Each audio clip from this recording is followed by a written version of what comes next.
was always the Jags. It was always the Jags. It was always the Jags. Always the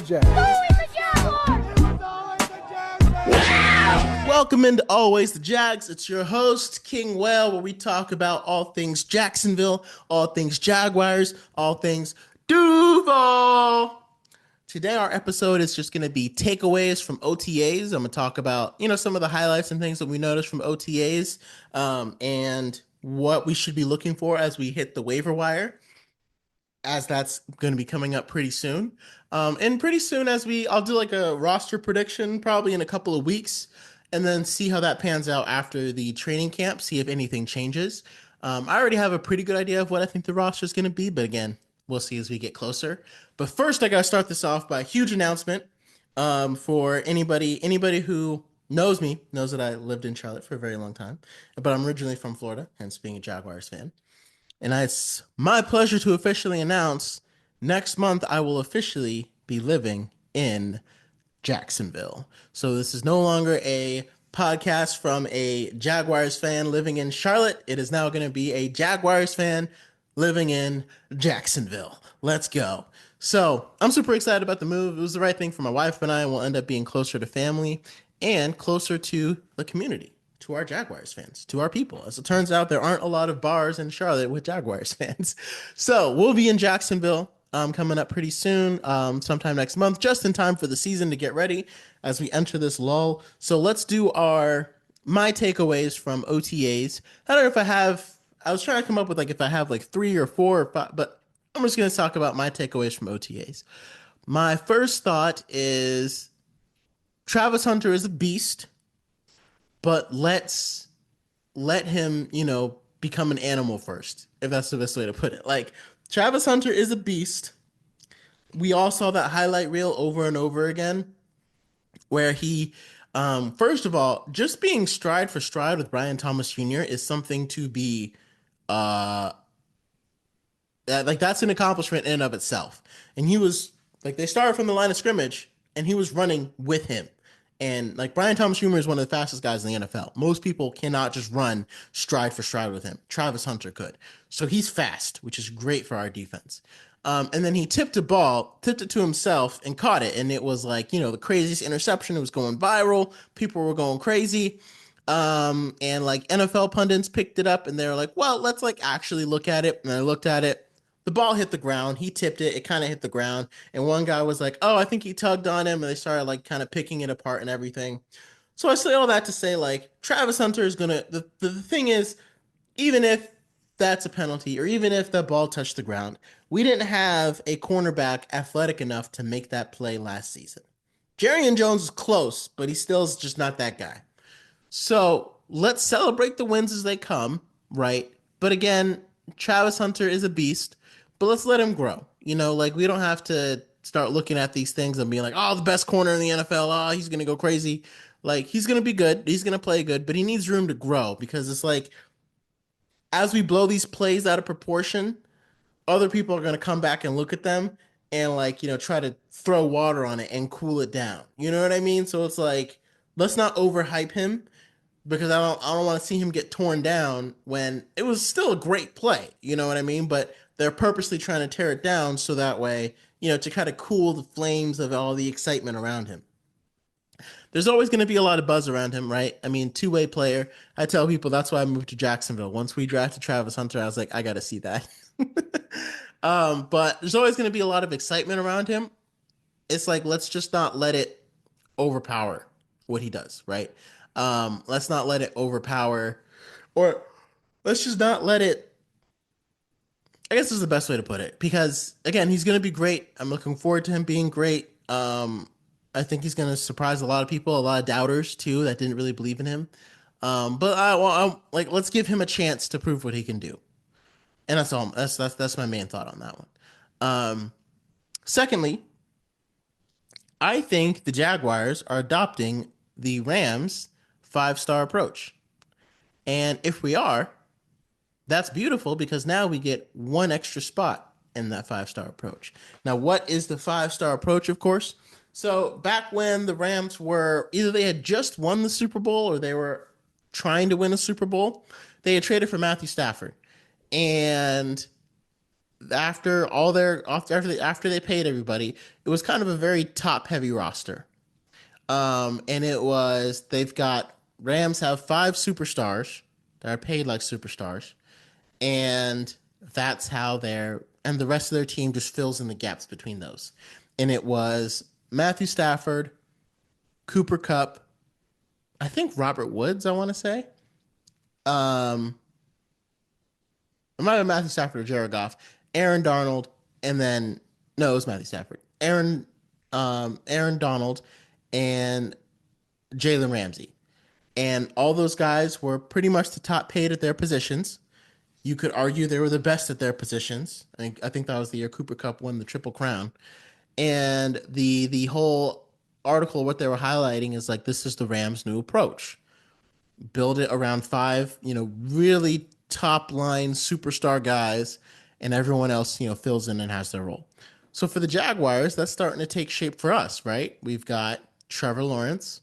Again, hasn't ascended to the superstar status, even though we paid him like one. We've got Brian Thomas Jr. Obviously, he's going to be on our team for years to come. Like, we're already earmarking cap for his extension. There's no way he's ever leaving us. Now, Travis Hunter, which is great because not only is he the second receiver, but he'll probably end up being the number one cornerback. So while the Rams had two positions they had to pay for that, we can pay one.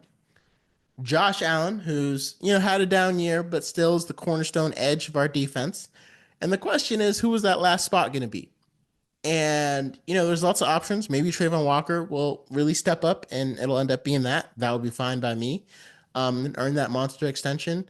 I don't think it'd be a guy like Mason Smith. Like if we had taken Mason Graham, maybe he would have kind of become that guy. But unless we get like a top flight defensive tackle, none of our linebackers are like really that like upper echelon superstar status, and none of the safeties are either. So it's either going to be Trayvon Walker if Mason Smith surprises everybody. But I think that's a core you can build a good team around, right? And that team that is built in that team, like, so on offense is built on skill position, and on defense, our anchors would be in the trenches and in the secondary. So those are like the anchors of your whole team. So like when you're drafting, what do you focus on? Well, continue building the trenches. I love how we took Wyatt Malone. People think he's even going to start over Ezra Cleveland now. So as long as James Gladstone can keep picking and keeping our offensive line replenished and young and talented, and I feel like you can usually find linebackers and running backs in the draft along with safeties. Like those are positions where late round guys can end up moving up the ranks and doing well. So I think I would have preferred if we had taken Xavier Watson in the third round and then waited to take Caleb Ransaw for our safety position. But again, it's what we ended up doing, and I think Caleb Ransaw will end up being pretty good. So my OTA takeaway is that I think that's where the Jaguars are headed as far as cap management goes, to a five. They want to be a five-headed monster, and hopefully Trayvon will take that step and be that other guy. But it'd be Trevor, Brian Thomas Jr., Travis Hunter, Trayvon Walker, and Josh Allen. And the Rams have proved that you can have a successful cap while navigating your five superstars, and all we have to do is, James Gladstone comes from there. The Rams have drafted. That's why I was so excited to have him, because the Rams have drafted extremely well over the past few years. And that's why I was excited to have him. So, last takeaway from OTAs, our defense will be different. So much news has come out. Dawuane Smoot is back, which is excellent. A lot of guys are talking about how much simpler the scheme is. My thing is, there's two tangible ways that our defense will just be better next season. And we lost so many games by one score. But it's like, once you stop rotating our players out like hockey players, like we had Yasir Abdullah rushing on third down. Why? Why was Josh Allen and Trayvon Walker not both on the field for that play? That's something Ryan Nielsen did over and over again, and it annoyed Pete Prisco as much as it annoyed me. As long as we don't do that again, and number two, like as long as we actually play Arik Armstead at defensive tackle, I don't understand what's going on. We heard that when he first came to Jacksonville, he wanted to play defensive end, and that's why he signed with us because we were going to let him play tackle and defensive end. And then later this year, he was like, "Hey guys, we heard a report that like he wanted to play defensive tackle." And they were like, "No, we want you to be our backup defensive end." And he was like, "Oh, okay, I guess that's fine." And then when he got here, he realized he wasn't doing that great and wanted to switch to defensive tackle. And Ryan Nielsen's like, "Nah, we need to keep you because we don't have enough depth behind our." I don't know. It's weird. The whole thing is weird. I don't understand it. I don't understand how people being paid millions of dollars have so much confusion and do things that don't make any sense. I loved Doug Peterson, but just the guys that he was bringing in to run the defense, it was just not working. And Trent Baalke's decision making there, not working. And like you look at our depth now, it's so much better. Josh Allen, Trayvon Walker, Emmanuel Ogbah behind that, and now Dawuane Smoot. And now we can have some rookies battle out for that fifth defensive end spot. If we choose to take 5, maybe we'll do 6. And then defensive tackle, pretty strong. Arik Armstead next to Mason Smith. Let him teach him the game. I would have much rather we had Calais Campbell. But Arik Armstrong right there, like that, he's the defensive tackle. And he said, like, yeah, I'm excited to play defensive tackle again this year, which is a position I really wanted to play. And I'm like, okay, hey, man, hey, glad you're back. Glad you're back at the position you're supposed to be playing. So our defense will be different. Like, just from those two things, besides all the investments that we made and all the changes, it will be different and it will be better, right? And so there's a lot of people talking about different teams in the league. I think people are talking more about Travis Hunter than they are talking about the Jaguars, which is fine. Sleep on it, don't expect it. That's when we do our best work. So let me know your thoughts. How many games are you going to go to? Are you optimistic? Are you happy? What are your OTA's takeaways? And we'll probably rev this thing back up in a little bit with my roster predictions. And always remember, it was always the Jags.